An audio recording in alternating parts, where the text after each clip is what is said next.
স্লোভাকিয়ার প্রধানমন্ত্রী রবার্ট ফিৎসকে হত্যার চেষ্টা করার পেছনে রাজনৈতিক কারণ থাকতে পারে বলে দাবি করেছে তার দলের সদস্যরা। এমনকি তার দলের মন্ত্রীরা বলছেন যে এই ঘৃণার বীজ বপনের পেছনে গণমাধ্যমের ভূমিকা রয়েছে এবং হত্যা চেষ্টার যে পরিস্থিতি তৈরি হয়েছে এই পরিস্থিতি তৈরির পেছনে গণমাধ্যমের ভূমিকা রয়েছে।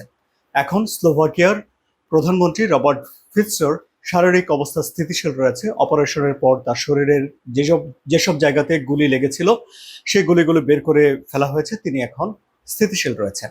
সে দেশের কোন রাজনৈতিক পরিস্থিতিতে সে দেশের প্রধানমন্ত্রী গুলিবিদ্ধ হলেন তা নিয়েই চলুন আলোচনা করি। আমি আরওয়ার সাদি আপনাদের সঙ্গে রয়েছি। একটা সরকারি মিটিং শেষ করে উঠে যাওয়ার সময় মোটামুটি বেশ কাছে থেকেই স্লোভাকিয়ার প্রধানমন্ত্রী রবার্ট ফিৎসকে গুলি করা হয়। শুরুতে স্থানীয় গণমাধ্যম জানিয়েছিল যে তার গায়ে 3টি গুলি লাগে, কিন্তু পরবর্তীতে আন্তর্জাতিক গণমাধ্যমগুলো জানাচ্ছে যে তার শরীরে 5টি গুলি লাগে। তাকে সঙ্গে সঙ্গে হাসপাতালে নিয়ে যাওয়া হয় এবং জরুরি ভিত্তিতে অস্ত্রোপচার করা হলে তার শরীর থেকে গুলির অংশগুলো বের করে নেওয়ার পর তিনি এখন স্থিতিশীল আছেন। মানে তিনি এখন আইসিইউতে চিকিৎসাধীন আছেন, কিন্তু তার অবস্থা স্থিতিশীল। কোন রাজনৈতিক পরিস্থিতিতে তার উপরে এই হামলা হলো? যেদিন এই হামলা হলো সেদিনই পার্লামেন্টে সে দেশের রাষ্ট্রীয় সম্প্রচার মাধ্যম আরটিভিএস বন্ধের ব্যাপারে একটি প্রস্তাবের উপর আলাপ আলোচনা হওয়ার কথা ছিল। গত 2 সপ্তাহ ধরে স্লোভাকিয়ার নাগরিকেরা এই রাষ্ট্রীয় সম্প্রচার মাধ্যম বন্ধের বিপক্ষে অবস্থান নিয়ে আন্দোলন করে আসছে।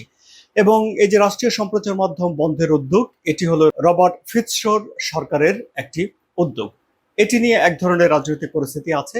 দ্বিতীয় আরেকটি রাজনৈতিক পরিস্থিতি আরেকটু গভীর।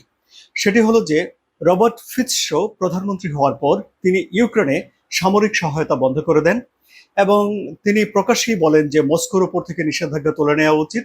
তিনি পশ্চিমা দেশগুলোকে আহ্বান জানিয়েছিলেন যেন ইউক্রেনকে অস্ত্র সহায়তা বন্ধ করে দেয়। তাহলে স্লোভাকিয়ার আসলে অবস্থান কি রাশিয়া ইউক্রেন যুদ্ধে? রবার্ট ফিৎসো প্রধানমন্ত্রী হওয়ার আগে, যিনি প্রধানমন্ত্রী ছিলেন, তখনকার স্লোভাকিয়া ইউক্রেনকে তাদের সব F-16 যুদ্ধ বিমান দিয়ে দিয়েছিল যেন তারা রাশিয়ার আক্রমণ থেকে ইউক্রেনকে রক্ষা করতে পারে।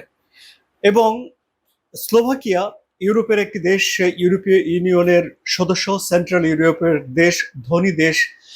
ইউরোপীয় ইউনিয়নে তার একটা ভয়েস আছে।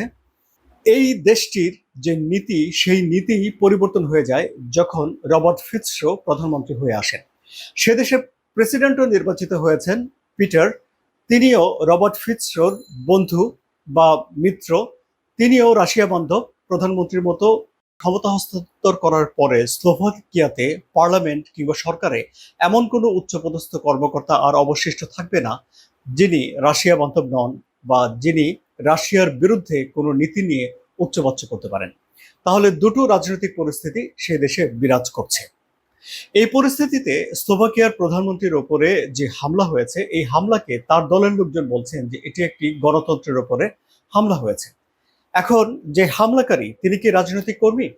হ্যাঁ, সে দেশের গণমাধ্যম বলছে যে যিনি হামলাকারী তিনি একজন রাজনৈতিক কর্মী এবং তিনি একজন লেখক। তার বয়স 71, যদিও তার কোনো পরিচয় প্রকাশ করা হয়নি। তবে গণমাধ্যমগুলো তার ছেলের একটা সাক্ষাৎকার প্রকাশ করেছে এবং সেই সাক্ষাৎকারে তার ছেলে বলেছে যে তার বাবা কোন চিন্তা ভাবনা থেকে এই ঘটনা ঘটিয়েছে সে ব্যাপারে তার ছেলের কোনো ধারণা নেই। তবে তার ছেলে জানে যে তার বাবার একটি বৈধ নিবন্ধিত আগ্নেয়াস্ত্র রয়েছে এবং তিনি লেখক হিসেবে 3টি কবিতার বই লিখেছেন, এই সম্ভাব্য আততায়ী। এবং তার একটি লেখক সংগঠনের তিনি সদস্য। সেই লেখক সংগঠনের পক্ষ থেকে বলা হয়েছে যদি প্রমাণিত হয় যে তিনি এই হত্যা চেষ্টার সঙ্গে জড়িত হলে তাকে সেই লেখক সংগঠন থেকে বের করে দেওয়া হবে। স্লোভাকিয়ার সামাজিক যোগাযোগ মাধ্যমে একটা ভিডিও খুব ভাইরাল হয়েছে। সেই ভিডিওতে একজন লোককে বলতে শোনা যাচ্ছে যে সে তার সরকারের নীতিকে সমর্থন করে না। বিবিসি সেই ভিডিওটি সংগ্রহ করেছে এবং পরীক্ষা নিরীক্ষা করেছে, কিন্তু বিবিসি এটি এখনো স্পষ্ট করতে পারেনি যে যিনি গুলি করেছেন বলে অভিযোগ করে আটক করা হয়েছে তারই কণ্ঠস্বর এটি কিনা সেই ব্যাপারে এখনো বিবিসি নিশ্চিত করে উঠতে পারেনি। তাহলে ঘটনা যাই হোক না কেন, রবার্ট ফিৎসোর দল থেকে বলা হয়েছে যে তাকে হত্যা করার যে চেষ্টা করা হয়েছে এটি একটি রাজনৈতিক উদ্যোগ এবং এই উদ্যোগ বা এই পরিস্থিতি তৈরির পেছনে তারা সে দেশের গণমাধ্যমকে দায়ী করছে। ঘৃণার বীজ বপন করার জন্য তারা সে গণমাধ্যমকে দায়ী করছে এবং একই সঙ্গে তারা বিরোধী দলকে যেসব ব্যাখ্যা দিয়েছে বিরোধী দল, সেসব ব্যাখ্যাকেও তারা দায়ী করছে। সামনের দিনগুলোতে পরিস্থিতি কি হবে সেটি এখন দেখার বিষয়। এবং সরকার বদল হলে যে একটি দেশের নীতি পরিবর্তন হয়ে যায় তার একটি উদাহরণ ছিল এই স্লোভাকিয়া। এবং এখন সামনের দিনগুলোতে স্লোভাকিয়ার কি হয় সেটি একটি দেখার বিষয়। এবং সেসব বিষয়ে যখন নতুন কোনো তথ্য পাবো আমি সেগুলো নিয়ে আপনাদের সামনে হাজির হব। আমার এই বিশ্লেষণ এবং আলোচনা আপনাদের কেমন লাগলো? যদি ভালো লাগে তাহলে আপনারা কমেন্ট করবেন এবং সাবস্ক্রাইব করে এই চ্যানেলের সঙ্গে থাকবেন। সবাইকে ধন্যবাদ।